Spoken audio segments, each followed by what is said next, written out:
ஆலமிலை மேலிருந்து ஆடுகின்ற தென்றலை போல் நூலிடையில் தேனெடுத்து நூறு கதை நான் சொல்லவா.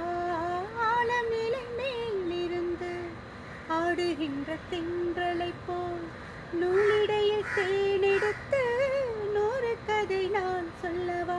தேனுக்குள் விழுந்து சீரக நனைந்த சிங்கார பூங்குயிலே, மாதுளம் பூவில் வாசனை தேடும் மஞ்சள் இளம் வெயிலே, என் தேவா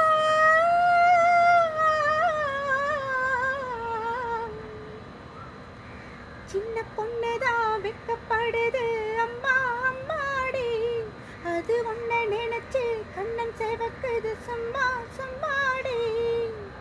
ஆனந்த வாசம் அடிக்குது, ஆசையில் மனசு கணக்குது, இளவட்டம் கொடிகட்டும் இது நல்ல நேரம், சின்ன பொண்ணுதான் வெக்கப்படுது அம்மா அம்மாடி, அது உன்னை நினைச்சு கண்ணன் சேவக்குது சும்மா சும்மா.